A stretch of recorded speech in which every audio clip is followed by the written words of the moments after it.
Today we're in conversation with one of the most influential and dynamic leaders. She is the mayor for the city of Surrey, Diane Watts. Hi Diane, welcome. It's an honor to talk to you. Thank you, it's a pleasure. Well, thank you so much, first of all, for taking our time to talk to Durban Magazine. And like I was saying, you've considered as one of the most influential and transformative leaders in the history of the region. When you look back over the years, what has been one of the most biggest accomplishments for you? Well, first of all, thank you for those kind words. And, it's, as I always say, it takes a great team to really do what we've been able to accomplish here in the city of Surrey and as well affecting the region. And I have to say that's probably one of the things I'm most proud of is how we've been able to come together as a level of government, working together, working with other different orders of government, but also too as a community and as a region to really move initiatives forward and really look at issues head on and ensure that we are on the edge of innovation or really dealing with whatever issues that might come up with a growing region in the city. Absolutely. Now, talking about your accomplishments, you've led one of the biggest cities in the province and one of the biggest cities in Canada. Surrey being such a big city and with a huge population and demographic, were there any obstacles or challenges that you had to overcome during your term? Well, absolutely. There's when you have a city that grows as quickly as we have. So in the time that I've been mayor, we've added about 130,000 people. So that's the size of another small city. And we have it's a very young city, very young population. And so with that are many opportunities, but there's also many challenges because we're dealing with the fluidity of a population. We're dealing with a very diverse population. 95 languages are spoken in the city, yes. and the most kids per capita than anywhere in the region.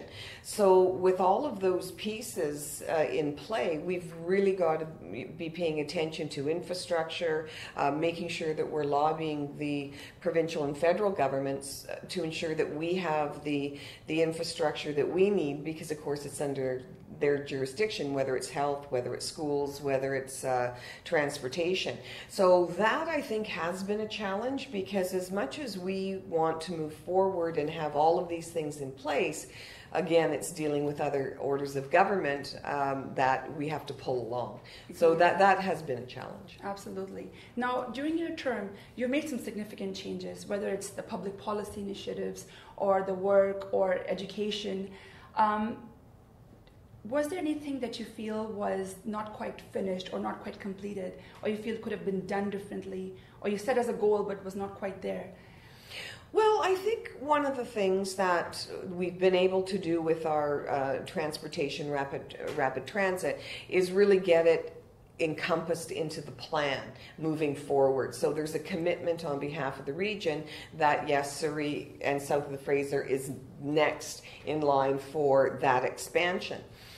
I would have liked to have seen it under construction right now, but again, that's one of the challenges, was actually shifting the mindset of the region to say, oh, yes, there's almost 1 million people south of the Fraser, over 500,000 in Surrey, because a lot of people don't really understand how much we've grown and where we need to be. So that was a significant push to really get them to understand where we were. Mm-hmm. Now, talking about the achievements and significant changes that you've made, there have been some astounding changes, but one of the key issues or the concerns that has been with the city of Surrey is crime control. Now, during your term, there has been a significant decrease in property crime, but what do you think is required to sort of deal with the situation overall in terms of crime control? Well, I think first of all, we have to really look at what is the truth. You know, we've had a couple of high-profile incidences last year with Julie Pascal, and just recently with young Serena.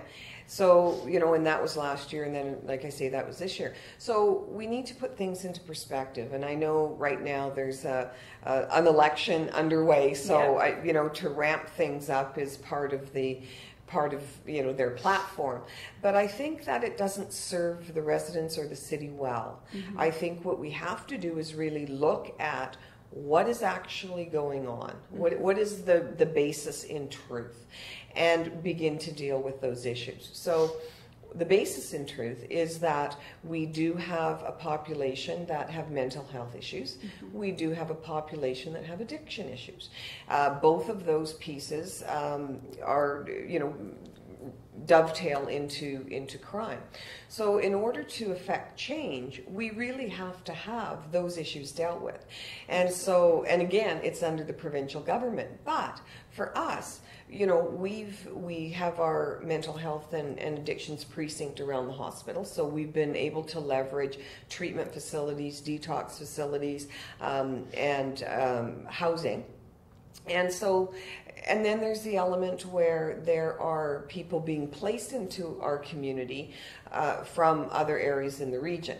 So it's the coordination of all of that. Mm-hmm. But I would say this, is that adding 130,000 people, and again, a very young population and a very fast-growing population, with all of that in place, and we're still seeing a decrease in crime, that's where you have to look. Yeah. And there, you know, and it's a multifaceted perspective, and one thing doesn't fix everything, and it's all of our responsibility as a community.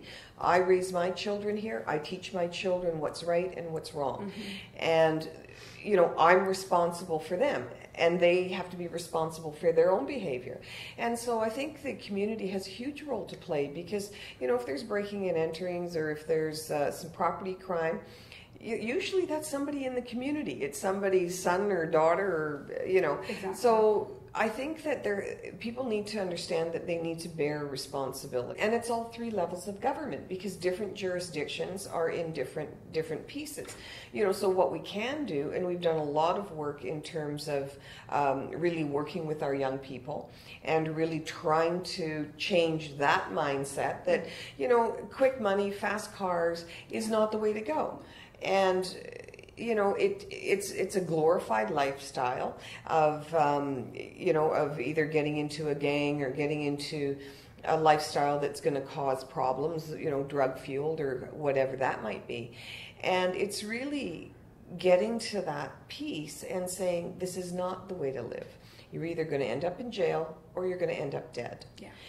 So, and having the most kids per capita than anywhere in the province, that's really been a significant piece for us. Does it have instant results?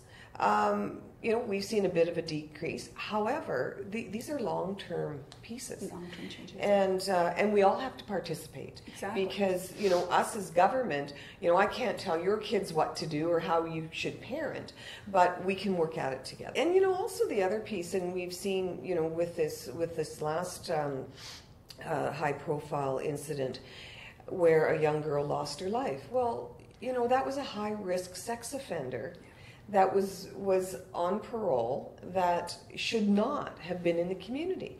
And so again, that goes to the parole board, that goes to probation, and all of which are outside of our realm of jurisdiction. Yeah. And that's why it's so important to have those partnerships and to make sure that we are communicating and dealing with that. So, you know, and we'll do our part, you know, absolutely. But everybody else needs to do their bits as well, for sure, absolutely. Now, you announced that you will not be seeking re-election as a mayor, but moving to federal politics. Yes. And be running the nomination for the Conservative Party of Canada. Now, how did you come up with that decision? Well, you know, again, it really speaks to the advocacy of where we need to take our voice. I believe that we need a very strong voice in the city of Surrey, and you know, as well combining with the voices in the region. And there's issues that we need to take forward. And for me, there's a number of things on several fronts that I think that we need to really make sure that the federal government is hearing what we're saying, and they're involved, because again, whether it's infrastructure, transportation, justice issues, everybody has a role to play. You can't just say, well, I'm sorry, I'm not going to do it. It's not good enough. Exactly. Now, you've left a great legacy under your leadership for the city. Now, for the future mayor who's going to be coming in the post, do you have a message or advice for the future leader of the city? Well, I think I don't think it's a secret that I am supporting Councillor Linda Hepner for mayor. And I'll talk about the reason why. I think that it is really important, especially dealing with all of the issues that we deal with in terms of growing so quickly. You need experience, you need stability, you need to make sure that the interests of the city are first and foremost. Yeah. It has nothing to do with your own personal aspirations, your own personal agenda. What's in the best interest of the city? And I believe that those elements are absolutely within the personality of Councillor Hepner. And like I said, it's making sure that as well, the environment for investment. I mean, we all want our kids to work and have jobs and be close to home and all of those things. Well, if you're not fostering the environment for investment to come here, then we've got a problem. So all of those elements, whether education, investment, infrastructure, all of those have to be, there has to be a steady hand at the helm. And experience. Absolutely. Now, finally, now that you're moving to federal politics, is there a set of expectations or goals or vision that you have for yourself in your political career? I don't actually sit down and lay things out like that. I do, if it's something that I'm being pushed to do, and when I say I'm pushing myself to do and change, then I look at every opportunity that comes forward to me, and I do the analysis around, does that fit in my life? Is that something I want to do? Is that somewhere I want to be? And so I go through that analysis, and the issue around the federal politics came into play, and I spent a good amount of time looking at that and doing some analysis around that, and that fit for me.